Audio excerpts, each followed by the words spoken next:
Alright, we're going to go over the toy hauler and show you how to use everything. Right here's your electric jack. This is what's going to help you hook onto your trailer or to your tow hitch.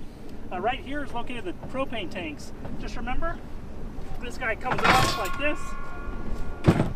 There's a little valve right here that points towards the tank you're using with an arrow. If you're going to be using this tank, you're going to make sure this arrow is pointed this way and then just open up the tank. If this tank runs out, you'll move this little lever. It'll face the other tank, you'll open this one up, and then you'll have propane running out of this one. All right, also, the battery's located right through here in case you ever need to do anything. You shouldn't need to do anything with the battery, but that's where it's located just for your information. There's a nice storage area right here. You can put your gear in here. Also, the hand cranks are in here in case you do need those. Right down here is the gray and black water dumps. They are color coded. So black water handle is black, and then the gray handle is gray.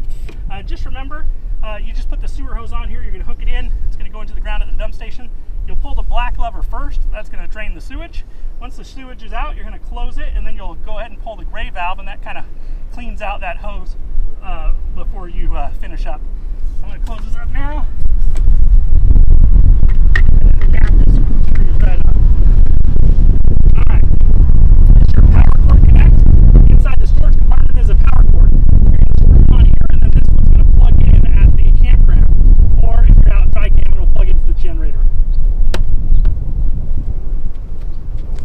These are your water fill tanks.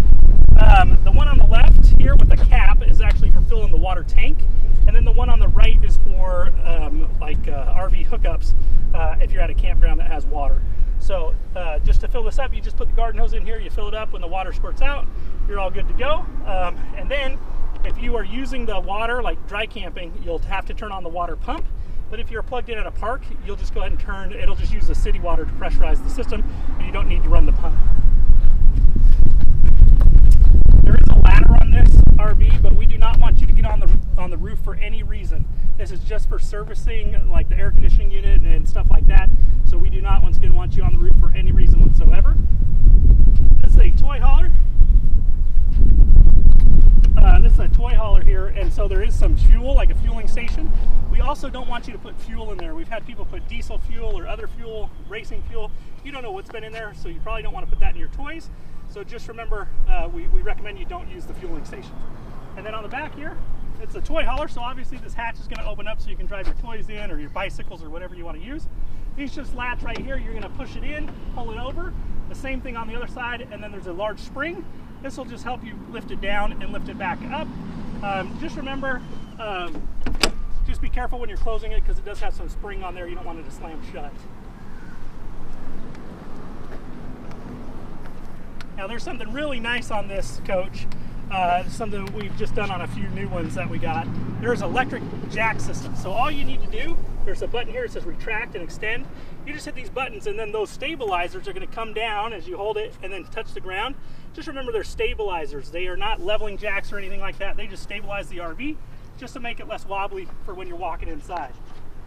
This also has electric awning. Just remember this is just for sun only. You don't want to use it during inclement weather like a storm or anything. You definitely want to close it. It's not to protect you from snow or rain or anything. In those cases we recommend closing it. You just do not want to have that break off. They are really expensive to replace. As we come around, there are a couple outlets here you could use as well. It's nice to set up a table out here. Maybe you could plug in a crock pot or something. Little lift left safety handle here just as you enter and exit the stairs.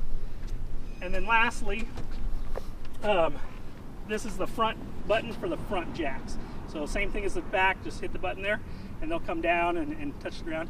We're going to go inside and show you a few things inside on how to operate everything.